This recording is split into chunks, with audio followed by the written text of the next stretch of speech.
Video games are my favorite form of entertainment. Some say I waste my life spending countless hours sampling the newest software and trying to get my hands on, decently priced hardware without breaking the bank. Unfortunately, that's where the problem lies. Not everybody has the time or money to keep up with, new generations of hardware. So what most gamers will do is they'll wait for serious price drops before upgrading their computer, or, console gamers will wait for like bundle deals where the system will come with like a game or two and an extra controller or something like that before being able to even pick it up. So, if it's not apparent from my hardware reviews, I try to always keep up with the newest innovations in tech within the gaming world. So, when my friend told me about his new streaming service and how good it was, I really found it hard to believe.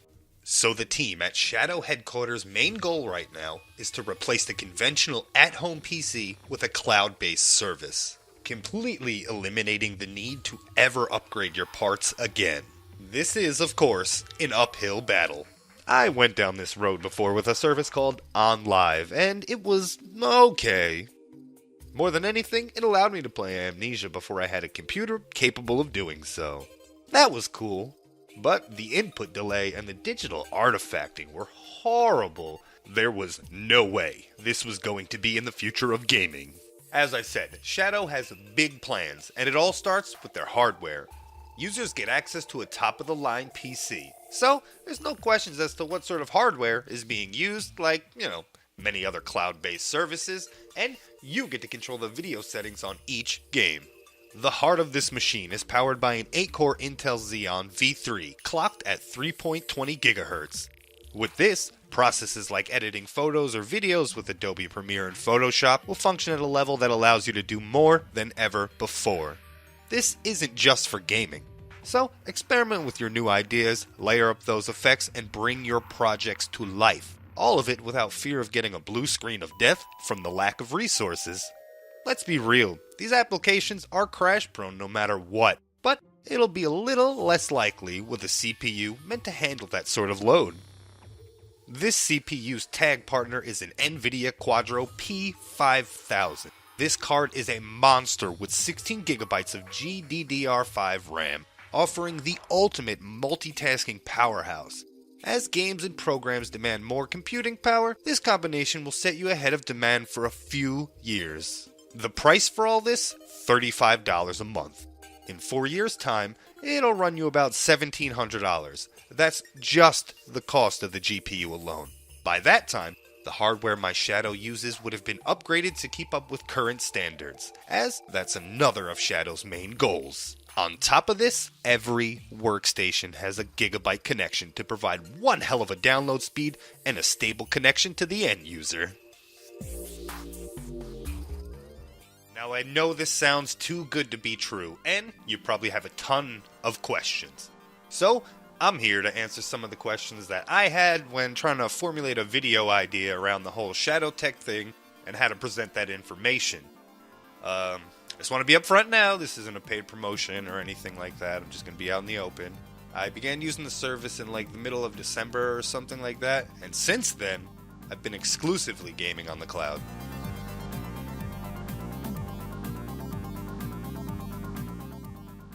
Easy. It's just like your normal PC. Download your favorite launcher, such as Steam, install the game, and go. This isn't like signing up for some measly limited library of games that may expire or get cycled out of rotation as time goes on. It also means there's no sunken cost. The games are still yours at the end of the day if you decide to build a PC in the future. Remember, this is you renting the hardware with complete freedom to do as you please.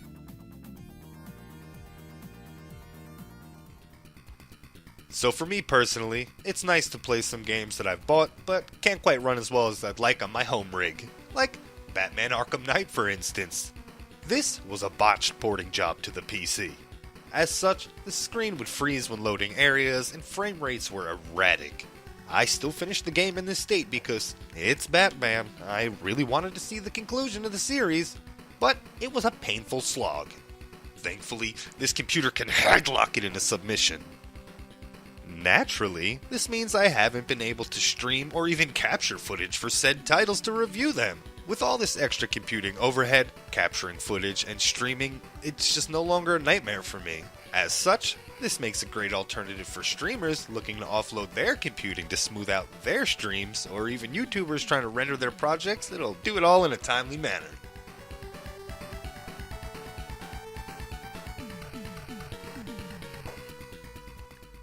This service can work with almost any reasonable non-metered connection, and streaming options can be set from 5 megabits all the way up to 70 megabits a second.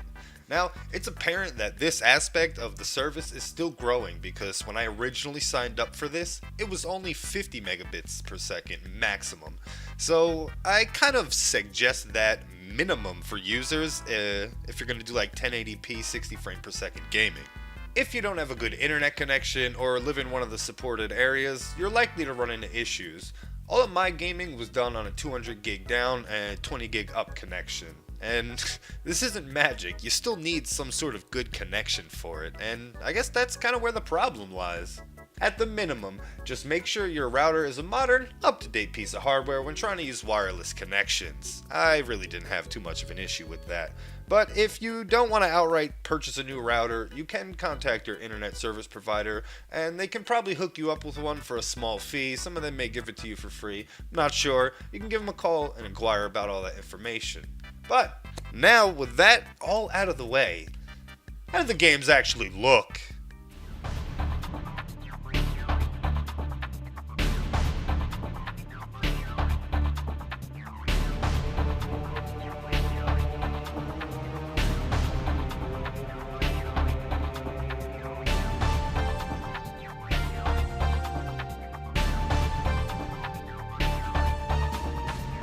Video compression is impressive as details are maintained at a high level of fidelity.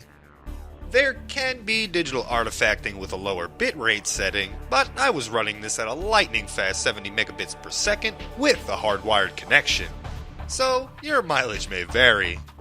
Here's a little tour de force through the compression and video quality for varying bitrates.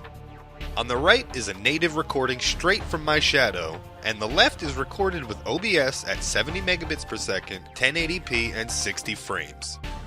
Only thing that changes is the bitrate I allow Shadow to pull. With heavy motions, you'll notice a ton of digital artifacting. I mean, it gets really bad at low bit rates, but things start to clear up as we approach the 50 megabits per second limit.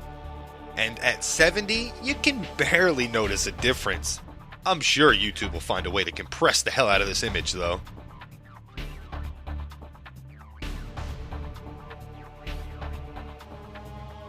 With platforming games, I felt no lag or delay on the inputs. The same can be said of first-person shooters. There was never a sense of detachment from the heavy movements on screen.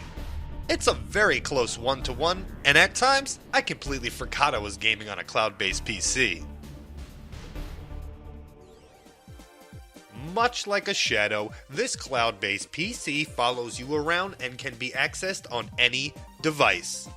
Bring your laptop on trips or play some games on break at work and have the power of a god-tier PC at your fingertips.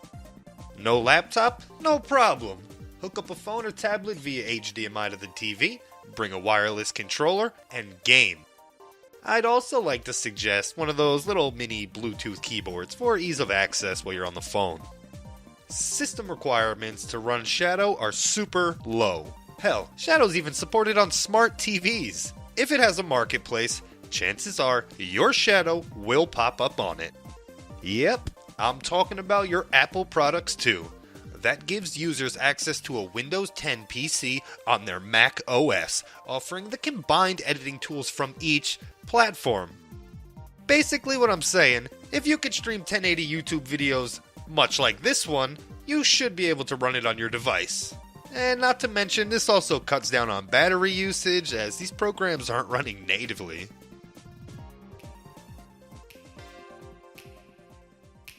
Okay, from what I understand, accessing Hive will give users the ability to connect to another Shadow and play some games together or even collab on a project and kind of work on things together, on the editing table.